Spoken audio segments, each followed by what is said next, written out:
इस वीडियो को पूरा समझने के लिए आप इस फिगर को पहले समझ ले जो आपकी स्क्रीन पर दिख रहा है। सेंटर में सेंटर ऑफ कर्वेचर दिख रहा है, पोल दिख रहा है और जितने भी तथ्य हैं सब दिख रहे हैं। आप इस वीडियो को समझ लीजिए, फिगर को समझ लीजिए, उसके बाद आगे बढ़िए।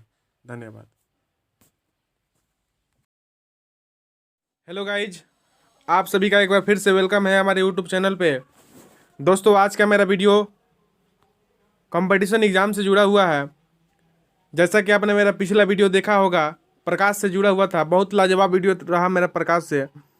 अगर आप उस वीडियो को नहीं देखे हैं तो आप डिस्क्रिप्शन बॉक्स में उसका लिंक दिया गया है, आप वहां से जाकर देख सकते हैं। प्रकाश से आगे का जो सीरीज है दर्पण, लेसन दर्पण है, दर्पण से जुड़ा हुआ मेरा वीडियो है। आप इस वीडियो पर अंत तक बने रहिएगा, मैं आपको अच्छा से बताने वाला हूँ दर्पण क्या है। दोस्तों, आइए सबसे पहले दर्पण का हम डिफिनीशन जान लेते हैं। तो दर्पण का इंग्लिश होता है मिरर। दर्पण का इंग्लिश जो है मिरर होता है। तो फ्रेंड्स, वह वस्तु जिसमें परावर्तक पृष्ठ इस प्रकार का हो कि परावर्तित किरण आपतित किरण की प्रतिकृति हो, दर्पण कहलाती है। तो फ्रेंड्स, यहाँ पर आप देख रहे हैं, स्क्रीन पर दिख रहा होगा आपको कि वह वस्तु जिसमें परावर्तक पृष्ठ इस प्रकार का हो कि परावर्तित किरण आपतित किरण की प्रतिकृति हो, दर्पण कहलाती है। दूसरा परिभाषा देख लेते हैं इसका दूसरा परिभाषा क्या होगा। वह पदार्थ निश्चित नियम के अनुसार जो आपतित किरण का कम से कम 98% परिवर्तित करता हो, दर्पण कहलाता है। तो आप इस परिभाषा को याद रखेंगे। वह पदार्थ निश्चित नियम के अनुसार जो आपतित किरण का कम से कम 98% परावर्तित करता हो, दर्पण कहलाता है। फ्रेंड्स, आइए बढ़ते हैं दर्पण में आगे। हम देख लेते हैं गोलीय दर्पण क्या होता है। तो गोलीय दर्पण को देखते हैं। यदि परावर्तक पृष्ठ समतल हो तो दर्पण को समतल दर्पण कहते हैं। यदि परावर्तक पृष्ठ गोलीय हो तो दर्पण को गोलीय दर्पण कहते हैं। तो फ्रेंड्स, आपके स्क्रीन पर दिख रहा होगा, गोलीय दर्पण का इमेज दिख रहा होगा आपके स्क्रीन पर। तो आप समझ सकते हैं, यदि परावर्तक पृष्ठ समतल हो तो दर्पण को समतल दर्पण कहते हैं। यदि परावर्तक पृष्ठ गोलीय हो तो दर्पण को गोलीय दर्पण कहते हैं। आपके स्क्रीन पर दिख रहा होगा, हम समझाने का प्रयास करते हैं आपको। फ्रेंड्स, दूसरा परिभाषा देखते हैं गोलीय दर्पण का। तो गोलीय दर्पण का दूसरा जो परिभाषा है वह जो है इस प्रकार से है। गोलीय दर्पण किसी खोखले गोले का एक भाग होता है जिसकी एक सतह पलिशदार रहती है ताकि पृष्ठ से प्रकाश नियमित परावर्तन हो सके। तो इस परिभाषा को आप समझ गए। गोलीय दर्पण किसी खोखले गोले का एक भाग होता है जिसकी एक सतह पॉलिशदार रहती है ताकि पृष्ठ से प्रकाश नियमित परावर्तन हो सके। तो फ्रेंड्स, आपके स्क्रीन पर गोलीय दर्पण का इमेज दिख रहा होगा, तो आप समझने का प्रयास कीजिए। अब आइए देखते हैं इसके प्रकार क्या है। तो गोलीय दर्पण दो प्रकार की होती है, एक अवतल दर्पण और दूसरा है उत्तल दर्पण। अवतल दर्पण को इंग्लिश में कहते हैं कनकेव मिरर और उत्तल दर्पण को इंग्लिश में कन्वेक्स मिरर कहते हैं। फ्रेंड्स, अवतल दर्पण को हम लोग देखते हैं। अवतल दर्पण क्या है। तो अवतल दर्पण किसे कहते हैं। अवतल दर्पण में ऊपरी सतह पर पॉलिश या कलई चढ़ा दी जाती है ताकि अंदर वाली सतह से प्रकाश का नियमित परावर्तन हो सके। तो अवतल दर्पण किसे कहते हैं कि अवतल दर्पण में ऊपरी सतह पर पॉलिश या कलई चढ़ा दी जाती है ताकि अंदर वाली सतह से प्रकाश का नियमित परावर्तन हो सके। फ्रेंड्स, आप अवतल दर्पण का जो इमेज है आप मेरे स्क्रीन पर देख रहे होंगे। मैं आशा करता हूं कि आप स्क्रीन पर देखकर समझ सकते हैं। मैं समझाने का प्रयास करता हूं। देखिए फ्रेंड्स, इस फिगर को आप देख रहे हैं, इस पर कलई चढ़ाई गई है ताकि अंदर वाली सतह से प्रकाश जो है नियमित रूप से परावर्तित हो सके। फ्रेंड्स, इसका उपयोग हम देख लेते हैं। इसका उपयोग क्या है। तो अवतल दर्पण का उपयोग है सोलर कुकर में किया जाता है, परिवर्तन दूरबीन में किया जाता है, सर्च लाइट में किया जाता है, हेडलाइट में किया जाता है, टॉर्च में किया जाता है, रोगियों के कान, नाक, गला इत्यादि की जांच के लिए भी किया जाता है और हजामती दर्पण के रूप में इस दर्पण का प्रयोग किया जाता है। तो फ्रेंड्स, आप सैलून में जाते होंगे तो देखिएगा कि जो सैलून में जो शीशा लगा होता है वो जो है दर्पण, वो अवतल दर्पण होता है। आगे बढ़ते हैं, उत्तल दर्पण को देख लेते हैं। उत्तल दर्पण को अंग्रेजी में कन्वेक्स मिरर कहते हैं। तो ये उत्तल दर्पण क्या होता है, इसको समझने का प्रयास करते हैं।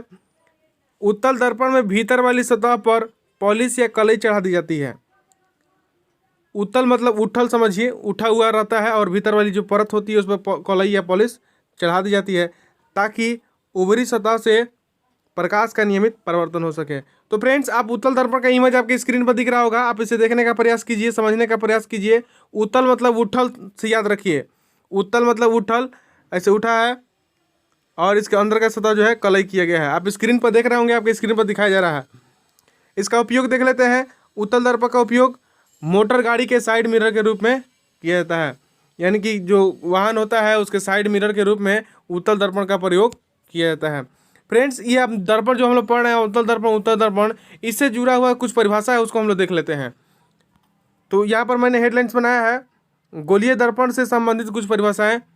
इंग्लिश में इसको बताएंगे कि सॉम डिफिनेशन रिगार्डिंग स्फेरिकल मिरर। तो फ्रेंड्स, गोलीय दर्पण से कुछ परिभाषाएं जो है निम्नलिखित है, आप समझने का प्रयास कीजिए।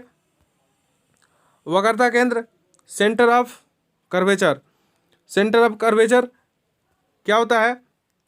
तो गोलीय दर्पण जिस गोले का भाग होता है, गोलीय दर्पण जिस गोले का भाग होता है, उस गोले के केंद्र को गोलीय दर्पण की वक्रता केंद्र कहते हैं। तो फ्रेंड्स, गोलीय दर्पण जिस गोले का भाग होता है, उस गोले के केंद्र को गोलीय दर्पण की वक्रता केंद्र कहते हैं। तो आप देख रहे हैं स्क्रीन पर, वक्रता केंद्र आपको दिख रहा होगा। केंद्र में जिस गोले का भाग होता है, उस गोले के केंद्र को गोलीय दर्पण का वक्रता केंद्र कहते हैं। स्क्रीन पर देखने का प्रयास कीजिए। फ्रेंड्स, ध्रुव क्या होता है? ध्रुव को समझने का प्रयास करते हैं। गोलीय दर्पण की परिवर्तक सतह से मध्य बिंदु को दर्पण का ध्रुव कहा जाता है। गोलीय दर्पण की परिवर्तक सतह से मध्य बिंदु को दर्पण का ध्रुव कहा जाता है। आप इमेज देखिए, समझने का प्रयास करें, आपको स्क्रीन में सब दिख रहा होगा। वक्रता त्रिज्या, गोलीय दर्पण के ध्रुव एवं वक्रता केंद्र के बीच की दूरी को दर्पण की वक्रता त्रिज्या कहा जाता है। गोलीय दर्पण के ध्रुव एवं वक्रता केंद्र के बीच की दूरी को दर्पण की वक्रता त्रिज्या कहा जाता है। आगे बढ़ते हैं। प्रधान अक्ष, इंग्लिश में कहेंगे प्रिंसिपल। ध्रुव एवं वक्रता केंद्र से गुजरने वाली काल्पनिक सरल रेखा को गोलीय दर्पण का प्रधान अक्ष कहा जाता है। तो आप इसे याद रखेंगे, ध्रुव एवं वक्रता केंद्र से गुजरने वाली काल्पनिक सरल रेखा को गोलीय दर्पण की प्रधान अक्ष कहा जाता है। आगे बढ़ते हैं। फोकस दूरी क्या है? तो फोकस दूरी है कि ध्रुव एवं फोकस के बीच की दूरी को गोलीय दर्पण की फोकस दूरी कहते हैं। ध्रुव एवं फोकस के बीच की दूरी को गोलीय दर्पण की फोकस दूरी कहते हैं। आगे बढ़ते हैं। द्वारक, एपर्चर क्या है? तो गोलीय दर्पण के प्रवर्तक पृष्ठ के कोर से बनने वाले वृत्त के व्यास को गोलीय दर्पण का द्वारक कहा जाता है। तो इसे आप याद रखेंगे, गोलीय दर्पण के प्रवर्तक पृष्ठ के कोर से बनने वाले वृत्त के व्यास को गोलीय दर्पण का द्वारक कहा जाता है। ठीक है फ्रेंड्स, आगे बढ़ते हैं। दर्पण का आवर्धन क्या होता है? इससे जुड़ा हुआ था तो इसलिए मैंने इसको इसमें जोड़ दिया है। तो दर्पण का आवर्धन क्या होता है? तो दर्पण का आवर्धन वह होता है जिसमें प्रतिबिंब की ऊंचाई और वस्तु की ऊंचाई के अनुपात को दर्पण का आवर्धन कहा जाता है। दर्पण के आवर्धन को एम से सूचित किया जाता है और प्रतिबिंब की ऊंचाई को भी से और वस्तु की ऊंचाई को यू से। तो फ्रेंड्स, यहाँ से फॉर्मूला क्या निकलता है? आवर्धन बराबर माइनस भी बटा यू।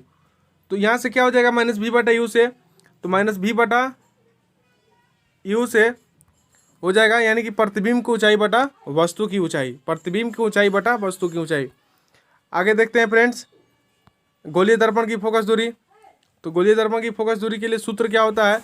तो 1/f बराबर होता है 1/v प्लस 1/u।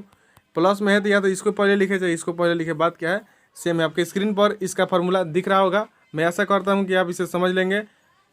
फ्रेंड्स, यहाँ पर f क्या है? तो f दर्पण की फोकस दूरी है और u क्या है? वस्तु की दर्पण से दूरी है। और v क्या है? तो v जो है प्रतिबिंब की दर्पण से दूरी है। तो फ्रेंड्स, दर्पण से जुड़ा हुआ ये टॉपिक ख़त्म होता है। मैं आशा करता हूँ कि आपको बिल्कुल समझ में आया होगा अगर आपको समझ में आया है तो मेरे चैनल को सब्सक्राइब कर लीजिए और वीडियो को लाइक कीजिए। कमेंट जरूर दीजिएगा कि आपको वीडियो कैसी लगी। बहुत बहुत धन्यवाद दोस्तों आपको इस वीडियो को देखने के लिए। धन्यवाद। फिर हम लोग मिलते हैं अगले वीडियो में।